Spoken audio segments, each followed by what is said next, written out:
오늘 하나님께서 우리에게 주시는 말씀 이사야서 45장 1절로 3절의 말씀입니다. 받들어 봉독하겠습니다. 여호와께서 그의 기름 부음을 받은 고레스에게 이같이 말씀하시되 내가 그의 오른손을 붙들고 그 앞에 열국을 항복하게 하며 내가 왕들의 허리를 풀어 그 앞에 문들을 열고 성문들이 닫히지 못하게 하리라. 내가 너보다 앞서가서 험한 곳을 평탄하게 하며 논문을 쳐서 부수며 쇠배짱을 꺾고 네게 흑암 중에 보화와 은밀한 곳에 숨은 재물을 주어 네 이름을 부르는 자가 나 여호와 이스라엘의 하나님인 줄을 네가 알게 하리라. 아멘. 오늘은 이사야서 45장 1절로 3절을 통해서 세우고 쓰시는 분은 하나님이라는 제목으로 하나님의 말씀을 전합니다. 첫 번째, 기름 부음 받은 자. 두 번째, 약점과 강점. 이렇게 두 가지로 하나님의 말씀을 전하도록 하겠습니다. 먼저 생각한 것은 기름 부음 받은 자에 관한 것입니다. 오늘 본문 말씀 이사야서 45장 1절에는 이렇게 기록하고 있습니다. 여호와께서 그의 기름 부음을 받은 고레스에게 이같이 말씀하시되 내가 그의 오른손을 붙들고 그 앞에 열국을 항복하게 하며 내가 왕들의 허리를 풀어 그 앞에 문을 열고 성문들이 닫히지 못하게 하리라. 본문에 보시면 그의 기름 부음 받은이라고 되어져 있습니다. 하나님 여호와의 기름 부음 받은 자. 기름 부음을 받다라는 표현은 히브리어로 마시아흐인데 이것은 하나님에 의해서 특별히 선택되고 구별되고 쓰임받도록 준비된 자. 그래서 일반적으로 구약시대의 왕이나 제사장이나 선지자들이 기름 부음 받은 자로 구별이 되었습니다. 본문에 나오는 고레스는 바벨론 포로로부터의 영적인 귀환에 있어서 포로 해방에 있어서 하나님께서 어떤 표식으로 선택한 자인데 마치 바벨론 포로를 넘어선 죄로부터 죄의 속박으로부터 자유케 되어지는 해방과 회복의 역사가 예수 그리스도 메시아로 말미암아 이루어짐을 예표하는 상징물로 고레스라는 사람을 하나님께서 선택하신 것입니다. 선택하셔서 이 마시아흐 이 고레스를 나름대로 바벨론에 있어서의 어떤 구원적 주체로 바벨론 포로로부터의 해방자로 귀환을 주도하는 자로 이렇게 하나님께서 세우신 것입니다. 하나님께서는 그 시대마다 기름 부음 받은 자를 세우십니다. 마시아흐를 다 세우십니다. 이것은 아담 이후로 구약의 역사에서도 기름 부음 받은 자들이 계속 있었고 또한 오늘 이 시대에도 역시 기름 부음 받은 자들이 있는 것입니다. 오늘날 이 시대의 성도들도 다 기름 부음 받은 자요 성령 안에 거하는 자이며 신약 성경에서는 기름 부음 받은 자는 성령으로 거듭난 자, 성령 충만한 자로 그렇게 이해해도 좋을 것입니다. 그런가 하면 고레스가 당시에 아직 하나님을 정통으로 알았는지에 대한 그런 반듯한 증빙과 확증적 자료는 많지 아니하나 마음문이 하나님 앞에 열려있는 자로 하나님께서 계시와 이상과 몽조로 하나님을 알리시는 계시하시는 계시적인 사건 안에 계시적인 대상으로 이 고레스가 있었던 것입니다. 하나님께서는 이렇게 이방의 땅에서도 구원받을 자를 선택하시고 쓰임받을 자를 선택하는 것처럼 오늘날 이 세대에도 마찬가지입니다. 아직은 그리스도 안에 있지 않으나 어떤 계기와 사건과 역사적인 역할을 위하여 또 국가적인 역할을 위하여 복음의 기회와 또 계시적인 은총의 계기들을 제시하는 경우가 있습니다. 오늘 고레스가 바로 이러한 부류의 사람이라고 할 수 있습니다. 이 기름 부음 받은 자들 가운데서 하나님께서 세우신 사람들은 하나님께서 주도하신 상황 안으로 들어가게 되어져 있습니다.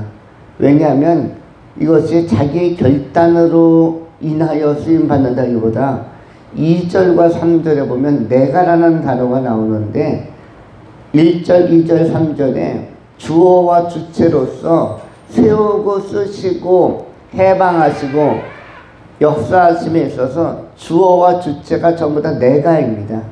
45장 1절에서도 내가라는 단어가 반복해서 나오고 있습니다. 내가 그의 오른손을 붙들고 내가 왕들의 허리를 풀어, 또한 2절에서도 내가 너보다 앞서 가서 내가 문을 쳐서 부수며 쇠빗장을 꺾고, 이 모든 것들이 다 내가 하나님이 주체가 되고 주도성을 가지고 역사를 이끌어간다는 사실을 알 수가 있습니다. 그러므로 역사의 주체, 주역은 누구이냐면 하나님이십니다. 이것은 고레스 왕 당시에, 이사야 당시에도 마찬가지지만 오늘날도 마찬가지로 모든 것들은 하나님이 먼저 선행하시고 예비하심을 이루시고 실행하시는 것입니다.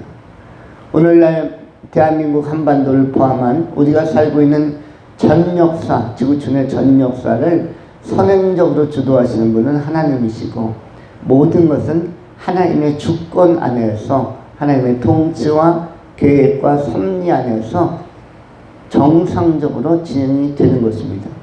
우리는 앞으로 미래도 마찬가지입니다.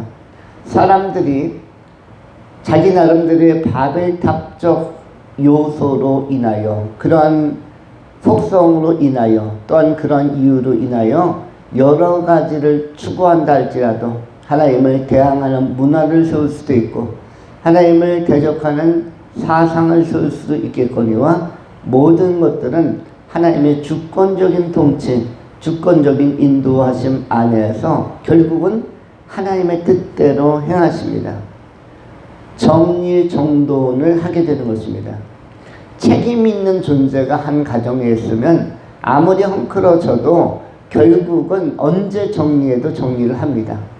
부부가 아무리 바빠도 일주일에 한 번이든 2주일에 한 번이든 언젠가는 그 집을 정리정돈하는 날이 오고, 또 가족 전체가 다 바쁘다 할지라도 성숙한 책임성을 가진 주체가 그 집에 살면 결국은 한 번은 정리정돈을 합니다. 마찬가지로 우리 인간들도 이렇게 정리정돈을 하는데, 부모님들도 자녀들이 방을 아무리 어지럽혀도 평소에 방관하다가 결국 한 번은 정리를 해줍니다. 쓰레기도 마찬가지입니다. 바로바로 쓰레기가 나오면 갖다 버리는 집도 있지만 쓰레기를 그야말로 종량제 쓰레기 봉투가 꽉 찰 때까지 절대로 안 갖다 버리는 경우가 있습니다. 하나라도 더 쌓아놓았다가 마지막 넘치고 넘겼을 때 갖다 버리는 경우도 있습니다. 그러나 분명한 것은 언젠가는 갖다 버리게 된다는 것입니다. 음식물 쓰레기든 그것이 휴지나 이런 일반 폐기물이든 결국은 갖다가 버리는 날이 있습니다. 우리 사람들도 이렇게 할 텐데 하나님께서는 그 책임성에 있어서 우리 인간과 비교할 수 없이 완벽하고 그리고 훌륭하고 성실한 책임성을 가지고 계십니다. 그래서 역사도 정돈하면서 또 끌고 가시는 것입니다. 인간이 헝클어 놓은 역사, 인간이 흐트러운 역사, 인간이 때로는 하나님을 반역하며 대적하는 역사조차도 다시 정돈해서 지할 것을 지하고 또 안정되게 또 이끌어 갔습니다. 언제까지? 구원받을 만한 영혼들이 다 구원을 받을 때까지, 생명책에 기록된 자들이 다 하나님 나라에 들어올 때까지는 이것을 반복하십니다. 그래서 세우시기도 하고 폐하시기도 하며 정리정돈도 하시고, 흐트러 놓는 것은 철부지 같은 우리 인간이 하는 것이고, 정리정돈은 책임성에 능하신 우리의 주권자, 창조자, 절대자 하나님이 완전히 역사를 다시 합력하여 선으로 올려놓고 이끌어 가시는 것입니다. 우리가 이 시대에 기름 부음 받은 자로서 다시 한번 고레스처럼 쓰임받고, 구약시대의 믿음의 선지자나 왕들처럼, 또 제사장들처럼, 또 신약시대의 사도들처럼, 사도적 지휘자들처럼 소중하게 쓰임받을 수 있는 또 하나의 마시아의 기름 부음 받은 자들, 성령 충만한 사람들이 되실 수 있기를 축원합니다. 두 번째로 생각하는 것은 약점과 강점입니다. 누구의 약점과 강점이냐면 세워진 자, 기름 부음을 받아 세워진 자의 약점과 강점이라고 할 수가 있습니다. 본문에서는 고레스의 약점과 강점이 될 수도 있겠고, 구약시대로 치면 기름 부음 받은 왕의 약점과 강점이 될 수도 있겠고, 예를 들어서 다윗에게도 약점과 강점이 있었으며, 모세에게도 약점과 강점이 있었으며, 심지어 노아에게도 약점과 강점이 있었습니다. 노아가 하나님의 심판과 홍수 사건을 준비하며 120년 동안 아라랏산에 올라가서 아주 성실하게 방주 만드는 것을 인내하며 감당한 것은 강점이었지만, 홍수 심판이 끝나고 나서 안일한 삶 속에서 지나치게 포도주를 포금하다가 자신을 노출하면서 술에 취해서 텐트 밖에서 잠이 든 것은 또한 약점이라고도 할 수 있습니다. 바울에게도 열정은 강점이었고, 또한 동시에 약점도 있었고 곤고한 점도 있었습니다. 이와 같이 베드로에도 마찬가지로 강점이 많았고 용기도 있고 열정도 있었으나, 또한 숨을 때는 아주 비굴하게 숨기도 하였고 여러 가지 장단점을 많이 보여줍니다. 기름 부음 받은 자들이라고 해서 완벽한 자는 아닙니다. 사사기 16장에는 삼손이라는 사람이 나오고 있습니다. 삼손은 아주 훌륭한 지도자였고, 그리고 아주 기골이 장대하며 활력 있고 생기발랄한 청년 지도자였지만, 그에게도 역시 약점과 강점이 있었습니다. 그는 그야말로 나귀의 턱뼈를 가지고 사자들도 물리치고 블레셋 사람들도 물리치고 굉장한 권세와 파워를 사용해서 적들을 제압하기도 하였으나, 들릴라라는 여인, 이른바 데릴라라고 하는 여인, 블레셋의 여인에게 또 취약한 점을 보이면서 나중에는 자기 힘의 비밀이 머리에 있다는 사실을 알려주다가 술에 취해 잠든 사이에 머리가 빡빡 깎여서 힘을 잃어버리고 체포되어서 또 두 눈까지 뽑혀버리는 아주 치욕을 당하기도 합니다. 그러나 삼손은 또 이런 약점에도 불구하고 강점도 보입니다. 삼손이 마지막에는 다시 강해지는데, 사사기 16장 28절부터 성경이 이렇게 기록을 합니다. 삼손이 여호와께 부르짖어 이르되, 주 여호와여 구하옵나니 나를 생각하옵소서. 하나님이여 구하옵나니 이번만 나를 강하게 하사 나의 두 눈을 뺀 블레셋 사람에게 원수를 단번에 갚게 하옵소서 하고, 삼손이 집을 버틴 두 기둥 가운데 하나는 왼손으로 하나는 오른손으로 껴 의지하고 삼손이 이르되 블레셋 사람과 함께 죽기를 원하노라 하고 힘을 다하여 몸을 굽히매 그 집이 곤분어져 그 안에 있는 모든 방백들과 온 백성에게 덮이니 삼손이 죽을 때에 죽인 자가 살았을 때 죽인 자보다 더욱 많았더라. 삼손이 두 눈이 뽑힌 상태 속에서 사사기 16장 28절부터 여호와께 부르짖어 기도하기 시작합니다.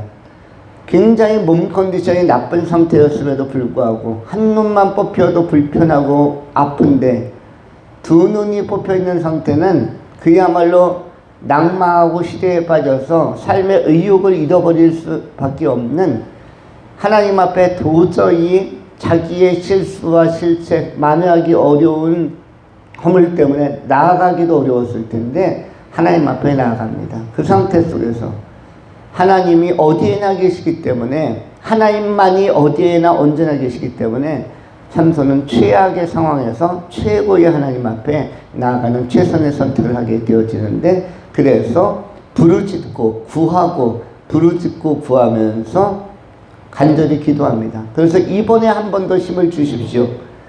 그때 하나님께서는 빡빡머리인 삼손에게 아직 머리가 다 자라지 않은 상태였지만 왼쪽 기둥과 오른 기둥을 부여잡고 흔들어서 그 집을 넘어뜨릴 때에 그동안에 블레셋과의 전쟁에서 죽였던 수많은 사람들보다 이 집을 무너뜨리면서 모든 방백과 지휘관과 관료들 그리고 거기에 모였던 백성들에게 덮치게 해서 살았을 때 죽인 자보다 죽어가면서 죽인 자가 더 많았다라고 그렇게 성경은 기록하고 있습니다. 삼손이 약점도 가졌는데 동시에 강점을 가지고 있었다는 사실을 알 수가 있습니다. 스데반도 약점도 있었겠거니와 동시에 강점도 있어서 마지막에 돌에 맞아가면서 복음도 전하고 또 메시지도 전하고 사도행전 7장에서 아주 힘있게 바울조차도 약점도 있었고 자기 안에 스켈라죠 가시 같은 것이 있어서 육체에 가시 같은 것이 있고 사단의 사자 같은 것이 있어서 많이 괴로움도 있었고 나름대로 종말론에 대한 아주 긴박한 종말론에 대한 긴장감을 떨치지 못해서 사람이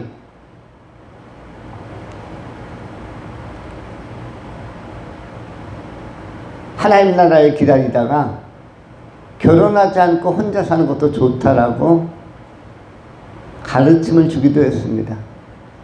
그런데 바울이 그 가르침을 하고 자신은 하나님의 나라가 임박할 걸로 보고 결혼하지 않았는데 그러나 다른 이유로 견디지 못하면은 정욕이라든지 기타의 외로움의 문제로 견디지 못하면 결혼하라라고 권면도 하였습니다. 그런데 나는 그냥 혼자 살겠다. 그리고 나서 지금 2000년이 지난 지금까지 우리 주님은 오신 상태가 아니라 앞으로 오실 분으로 그 때와 기한은 아무에게도 알리지 않은 상태로 때가 찰 때 오시게 됩니다. 바울이 생각했던 것보다는 굉장히 긴 텀을 두고 흐름을 두고 아직도 구원할 영혼들이 많기 때문에 하나님은 하나님의 시간, 하나님의 카이로스를 가지고 역사하시는 것입니다. 바울은 그런데 굉장히 긴박했습니다.